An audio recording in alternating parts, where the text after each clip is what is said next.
Hey, Jameson Mitchell here, and in this video I'm continuing my series on Kathy's Grand Tableau, this time focusing on the cards that represent the past, the present, and the future around the Significator. So, stay tuned.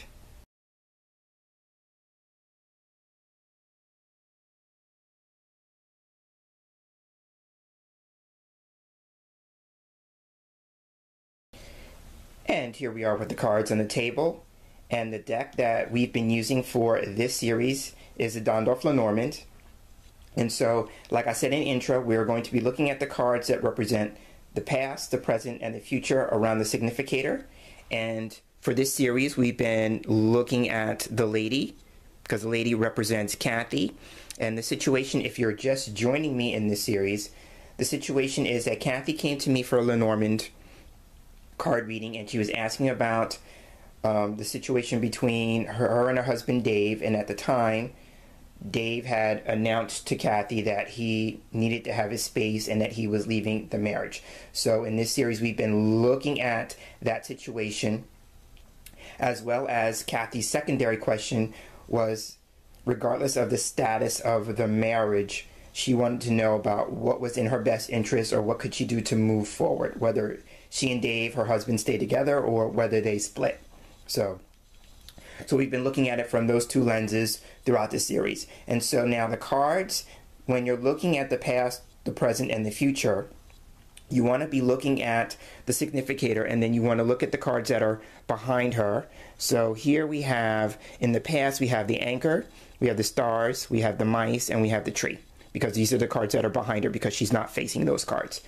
For her future, we have the gentleman card, we have the ring, and we have the fish.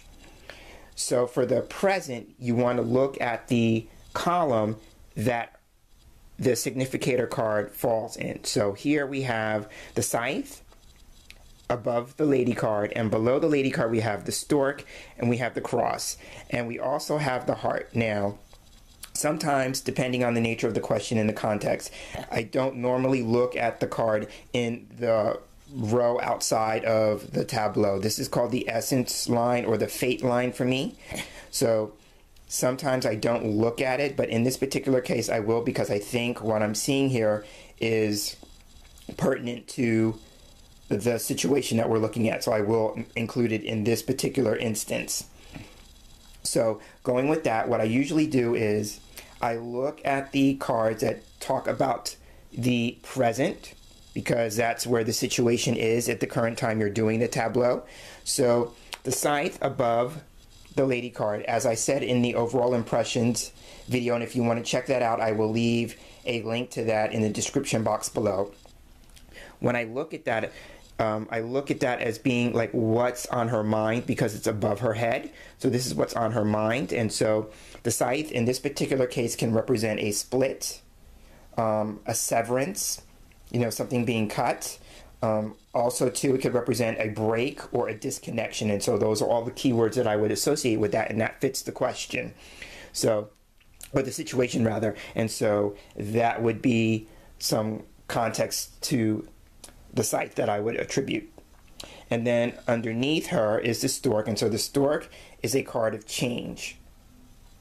And it represents, usually can represent positive change, but again, you want to take into account the surrounding cards, but typically represents change, it represents improvement, and it represents moving on.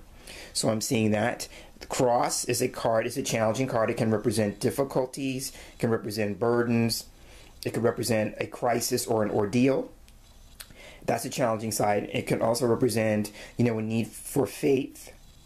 It could also be one's religion and one's spiritual path. So I'm seeing that for cross. And then the heart, of course, is the love and romance card, and which is why I want to leave it here in the context I want to include it, because here it's pertinent. It represents love, romance, it represents the heart, it represents one's feelings, one's emotions, affection, those kinds of things. So it can also represent passion. So I'm going to include it because I think it's pertinent. So now, some people like for me to explain the houses that the cards fall in.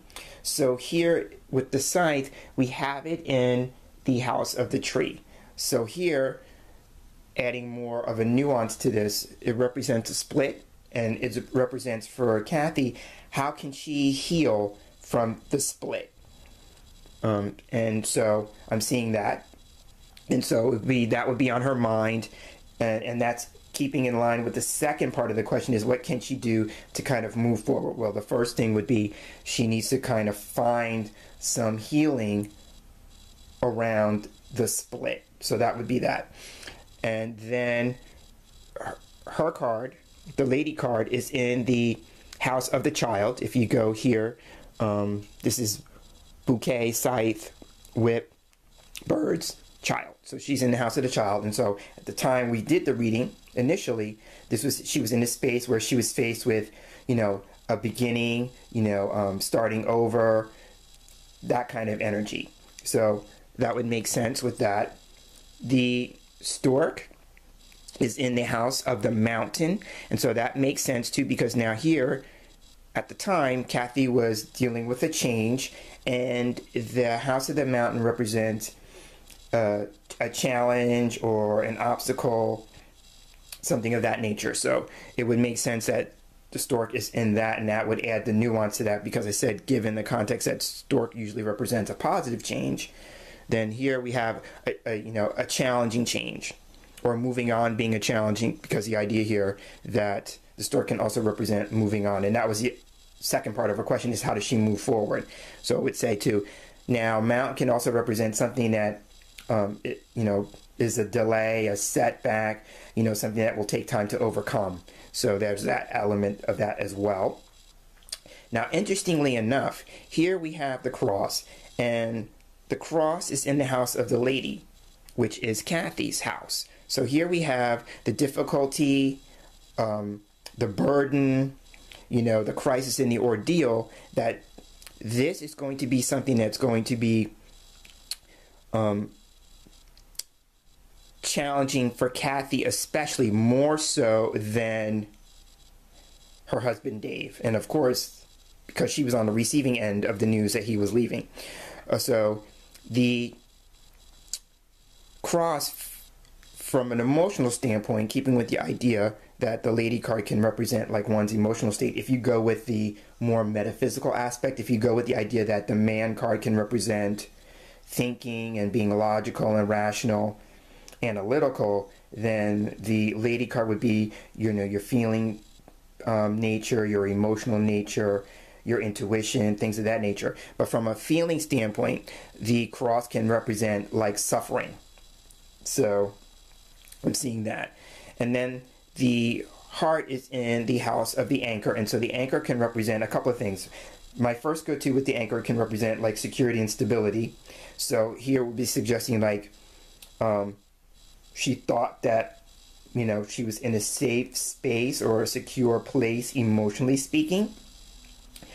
But also too, the anchor can represent hope. And so here we have in the house of hope, she still has hope that somehow that maybe the relationship can be worked out, because her heart's still in it, so I'm seeing that as the possibility there. So if we look at the present column and we read it from the top card down, then we could consider the idea here that a sudden or unexpected split for the woman creates change that is difficult emotionally. So I'm seeing that as how I would read the line. So again, because scythe can represent something sudden, something unexpected, and we're talking about the split. And then of course the lady, because it's affecting her in the present moment. She's being affected by that. And then two, if you take the idea here that it was a sudden and unexpected change, going with stork being change, is difficult. Now she's in this difficult space, because now remember, this is in the house of the lady, so now she's in this difficult space because her heart is still in it, because now the heart is in the house of the anchor. So she's still feeling emotionally connected and it's going to be difficult to move on because she's still in love with her husband. So that's how I would read that. And that keeps in line with what's going on presently. So that's really, I love how the cards just fall in line, and I'm using that as a pun with the situation as it was presented at the time we did the reading. Now, taking a look at the cards from the past, now this is the way I read it, and not every Lenormand reader, I'm sure, will read it the same way, but I tend to, when I go from left to right, because we're moving from the distant past, I always look at one card. Every card that's removed from where the significator card is like one step going towards the distant past. So when I look at it, when I start with the first card, I'm looking at the distant past. And so it kind of like, this may be like how things started and how we got to the present, because the past always informs the present, just like the present may inform the future. So going with that, Anchor is the first card. And so Anchor is a card, like I said when we were talking about the house placement with the heart, for me can represent security and stability.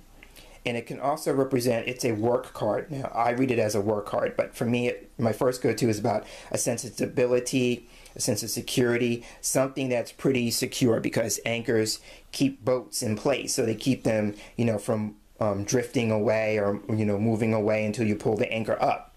So for me, this represents like something immovable. But in the context of work, it could be saying too, like the marriage for Kathy and Dave, even though she loved Dave, it could have been a lot of hard work, because not only does the anchor represent work, but it can represent like hard work, and also something that's routine. Now, in the sense from maybe Dave's perspective, someone in the marriage maybe like looked at it as hard work, and then maybe something that may have gotten a little bit too routine, and sometimes with that, the challenging side with the too routine part is it can become dull, or it can become predictable. So there's those aspects. But now, keeping in line that this is Kathy's tableau, the anchor is in the house of the bouquet. And so the bouquet can represent something pleasant, something wonderful, something beautiful. So for her, she was really secure. She felt stable, or a sense of stability in the relationship for her. It was beautiful. And then going with the stars next to it, the stars can represent, wishes, because I tend to think of it as like when you wish upon a star.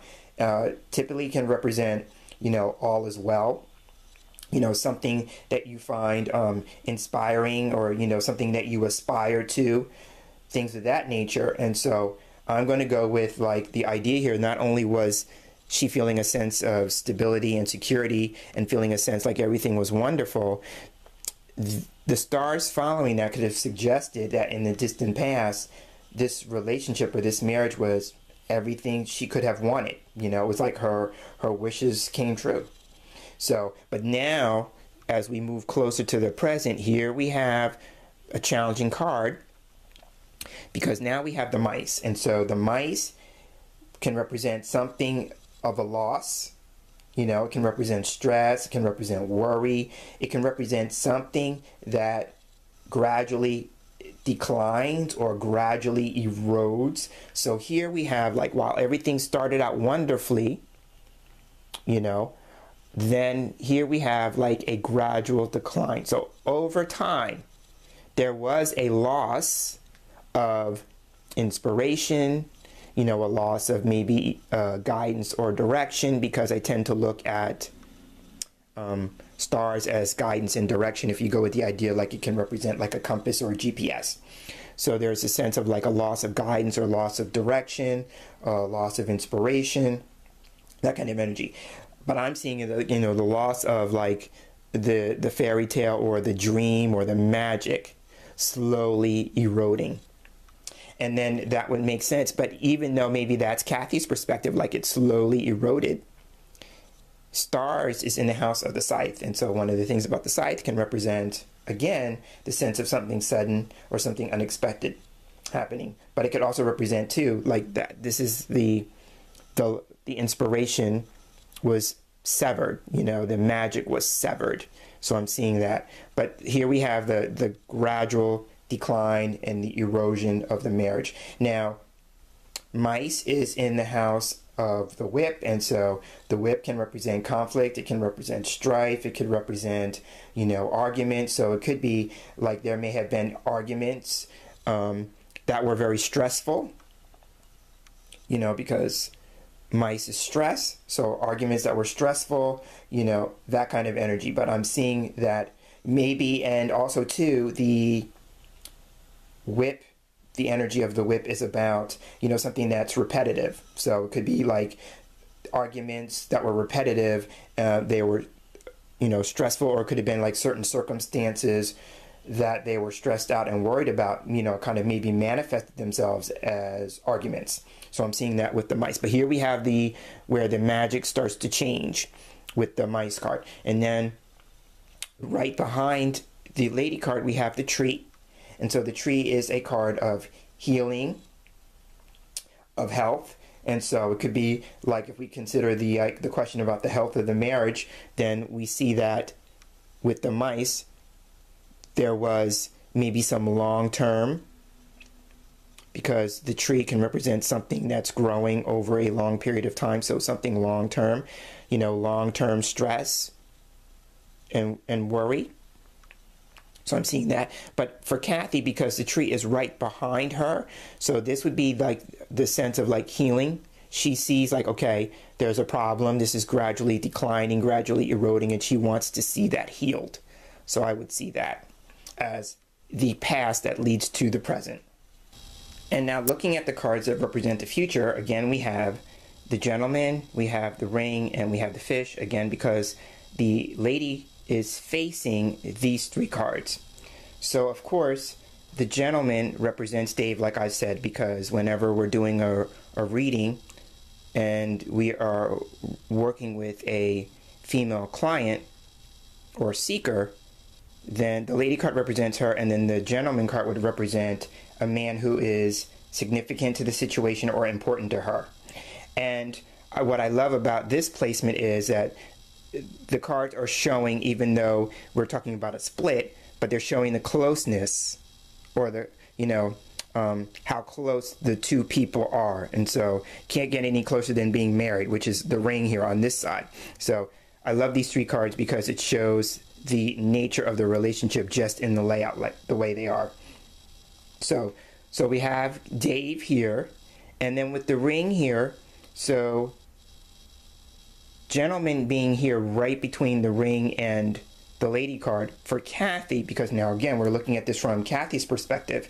Kathy still wants Dave to be a part of her future, and she still wants to be married to him, especially because these two cards are together.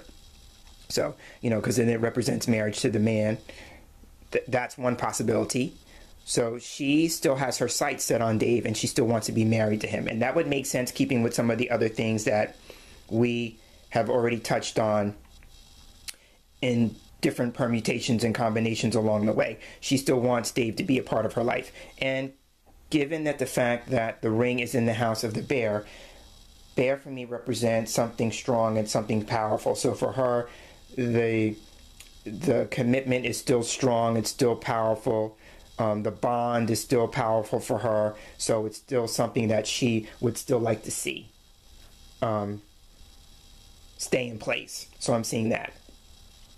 So then we have the fish card here, and so one of the things here that I'm seeing with the three cards as a line could suggest that in the future that the lady and the man either have a financial commitment, if you keep in the idea here that ring can represent commitment and then fish represents money and finances, or that the lady and the man agree on money. And then fish with that could be like the circulation of money, because money circulates, and so this card can be a circulation card, or, you know, cash flow, if you go with the idea that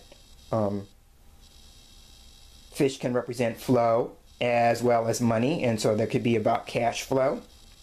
So, but they will be forming some kind of agreement or commitment around money in the future, and that makes sense given the idea here that I touched it on in previous videos, where Kathy and Dave, or I suggested that for Kathy, maybe some sort of protection would be that she gets something in writing, like a promissory note. I did see that earlier. And so that would be another way of making a commitment around finances. And so, and especially with Dave facing the ring, it could be she may be doing that because she wants to make sure that Dave keeps his sight on, or his focus on, any agreements that he's made. So I would see that the idea here is more about maybe Dave being able to keep his promises. So maybe that's where that comes from. But definitely there will be some sort of financial agreement or some sort of financial contract, or, you know, something of that nature. But there is something financial there. So I'm seeing that as a possibility. Now, going with the idea here, it could also be at some point, you know, Dave may have wanted his space now, but it could also be that the marriage of the lady and the man somehow deepens, because I tend to look at fish as something that represents depth or something that deepens. So it could be that maybe at some point down the line, the relationship will deepen. You know, and again, now I'm saying that now as I realized that fish is in the house of the stars, and so that could be a wish for Kathy, that instead of leaving, that he somehow returns, and that as a result of that, their marriage deepens. But I'm going to stick with the idea here, like there is a financial commitment or arrangement that's going to be a part of their future. So I'm seeing that. And so now to give a little bit of an update, because I know that as time goes on with these videos, people may be wondering, like, well, what's the status? So interestingly enough, there's no mistake that these two cards are placed the way they are, because even though they may not be sharing the same space, they're not living together, they are still connected. Their status hasn't changed. They're still officially married. Neither one has done anything to kind of maybe initiate, a separation agreement, or, filing for divorce, anything like that. They are still a couple. They're still together, but they're just not living in the same space. And they are still agreeing on honoring commitments that are surrounding their child, which is the ring, because they do share a child, as I mentioned in a previous video. And so they are actively working on arrangements pertaining to the child. So there's that aspect of it. And I will say this, Kathy also shared with me that they actually did come to some agreement on things with finances, and that would make sense too with the idea here that Bear is above the gentleman, and Bear is a card of resources. So they did have to have conversations about finances, like who's going to agree to pay what. So they are, navigating through that. And so this is an opportunity for both Kathy and Dave to honor their commitments when it comes to the financial arrangements that they're going to be making. So she did share that with me. So that actually has come to pass. And so I will kind of end that on that note and end the reading here. And so in the next video, we're going to be looking at an optional process called knighting. And so in that video, we'll be looking at the cards that are knighting the significator, as well as taking a look at some of the cards that are knighting some of the topic cards that we'll be looking at throughout this series. So I am Jameson Mitchell. I'm signing off. And as I sign off, I want to wish you a wonderful day. And until we get together in the next video, take care.